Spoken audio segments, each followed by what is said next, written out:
Assalamualaikum warahmatullahi wabarakatuh. Jumpa lagi di Hani Channel.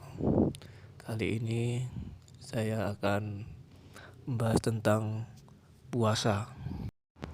Apa yang terjadi pada tubuh kita saat kita puasa? Berikut penjelasan dari Buya Sakur Yasin. Semoga bermanfaat. Kita mendapatkan informasi dari ayat tadi bahwa kama kutiba 'alal ladzina min qablikum, ini artinya bahwa tradisi puasa ini itu bukan tradisi baru yang dibawa oleh Kanjeng Nabi Muhammad sallallahu alaihi wasallam, tapi tradisi puasa ini sudah diberlakukan untuk bangsa-bangsa sebelum Kanjeng Nabi Muhammad. Artinya di Eskimo dulu sudah ada ibadah puasa. Di Amerika suku Indian ya puasa, di Afrika, termasuk di tanah Jawa juga sama.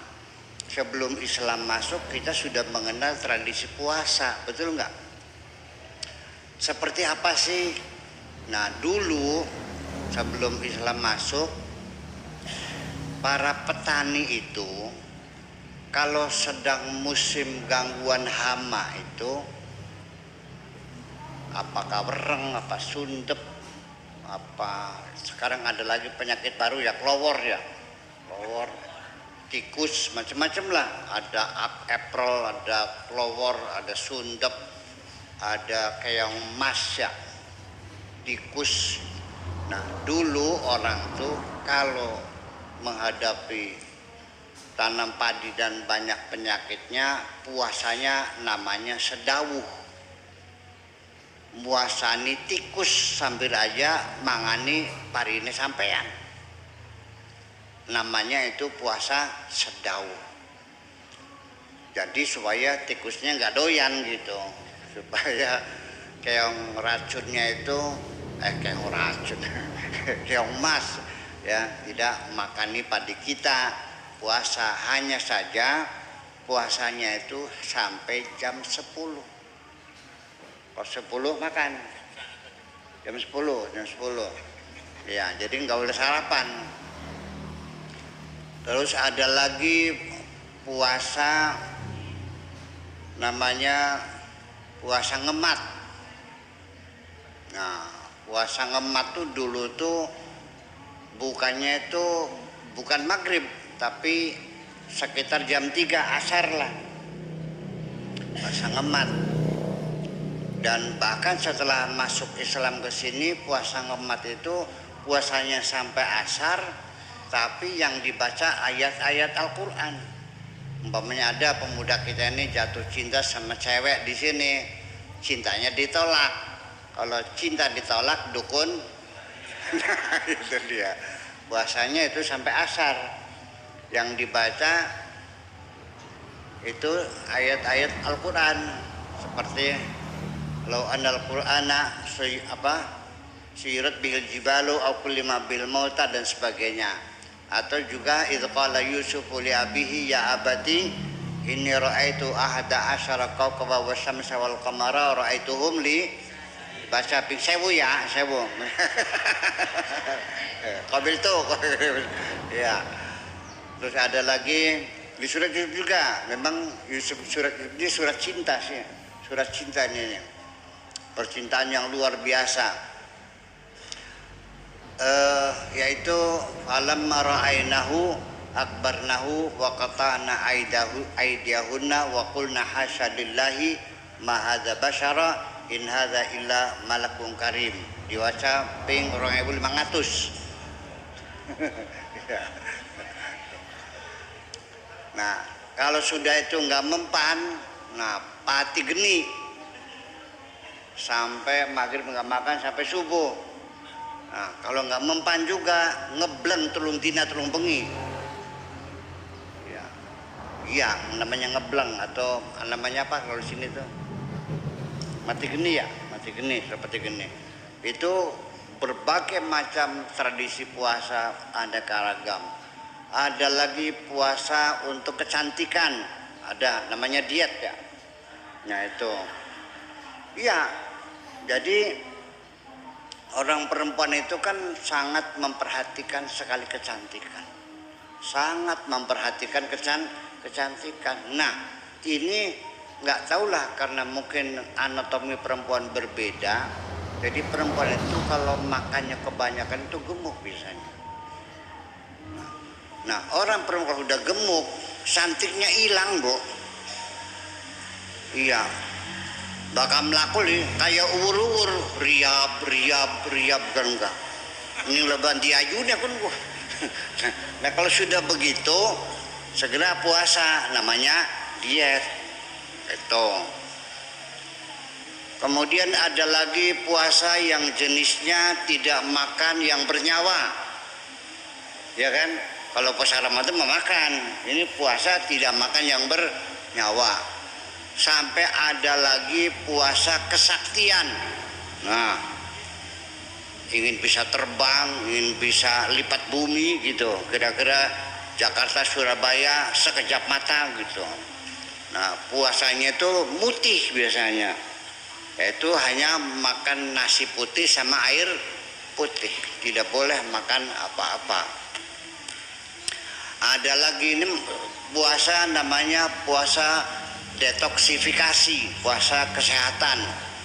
Tujuannya adalah detox, yaitu membersihkan perut kita dari racun-racun tubuh.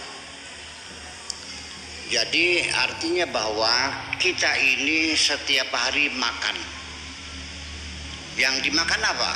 Sambal goreng, dendeng, bergedel, otok-owok, encrot, keripik, kerupuk, lantak, opak, rengginang. Masuk semuanya. Setiap hari perut kita menggiling makanan-makanan. Nah itu makanan yang dicerna dalam perut itu meninggalkan sisa-sisa. Nah nantinya disebutnya dengan racun tubuh.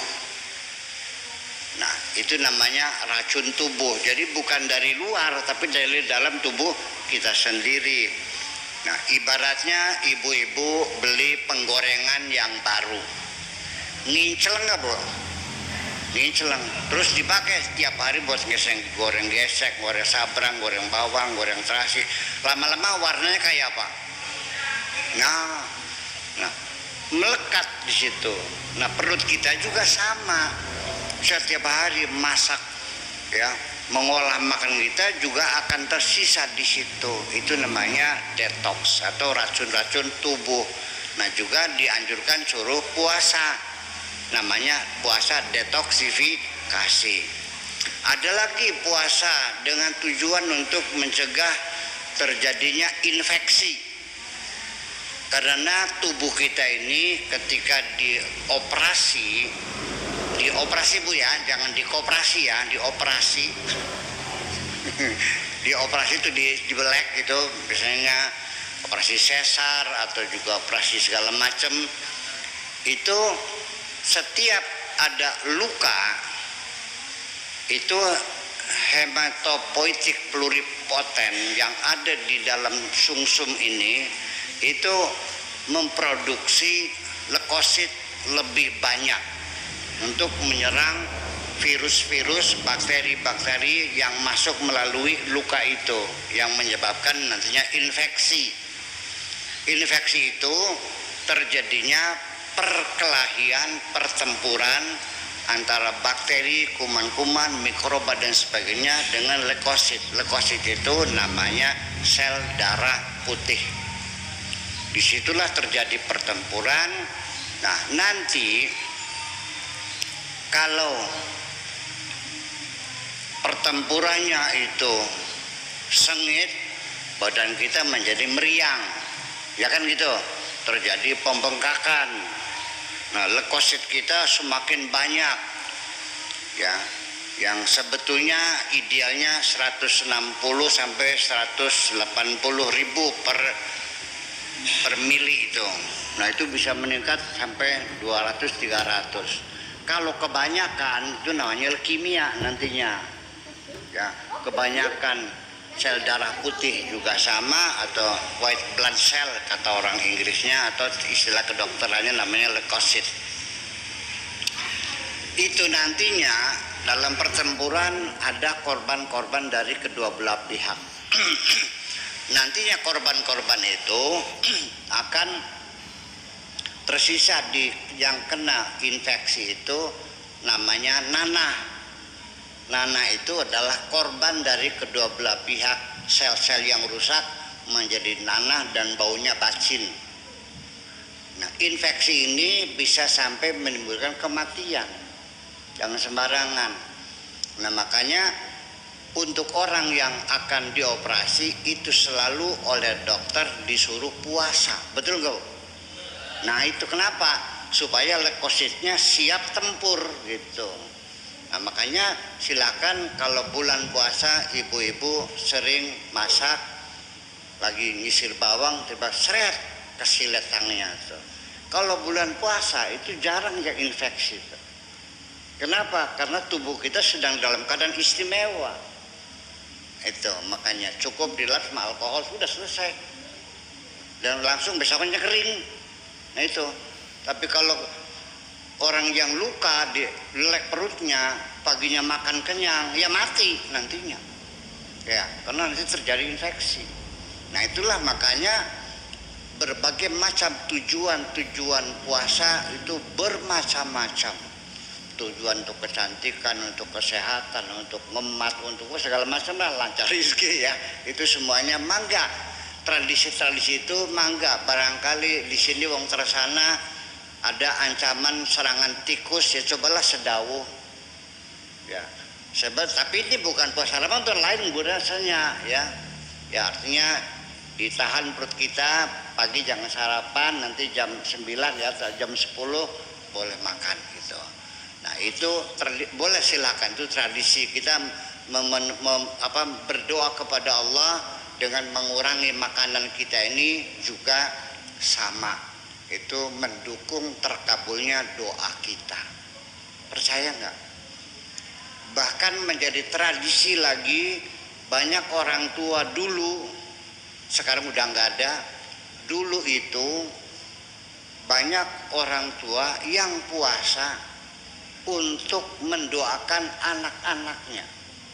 Nah ini yang hilang. Tradisi lama sudah hilang.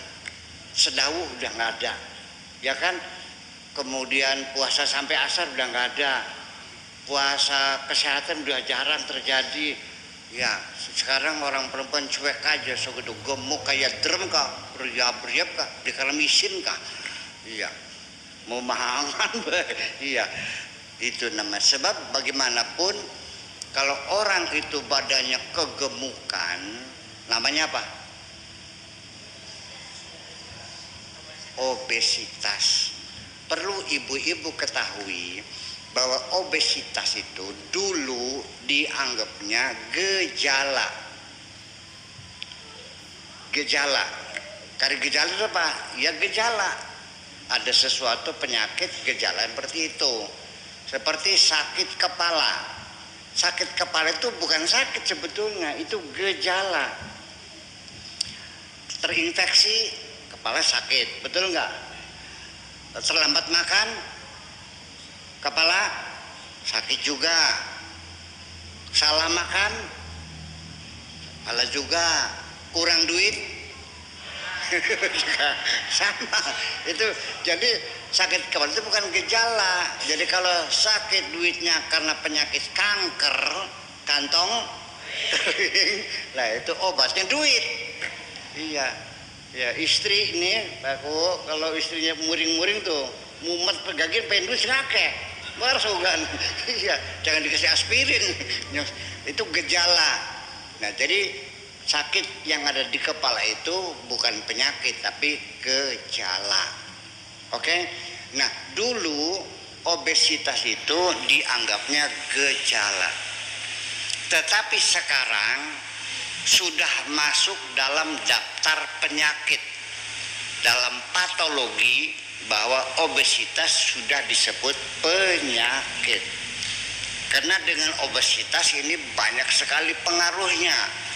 Bisa jantung, bisa penyumbatan, bisa sampai menghalang-halangi orang tidak bisa punya anak. Berat badan berlebihan, napasnya sesek, dan seterusnya. Kena jantung, karena jantung itu berdegupnya tertekan dengan lemak-lemak yang terlalu banyak itu. Nah, ini semuanya adalah puasa-puasa sebelum Islam itu sudah ada, sekarang masih berlangsung. Jangan dibid'ahkan, jangan dimurtadkan. Itu tradisi yang baik, silakan. Masalah tetap kita berdoa kepada Allah Subhanahu wa taala. Terima kasih sudah menonton. Wassalamualaikum warahmatullahi wabarakatuh. Terima kasih atas dukungan Anda semua.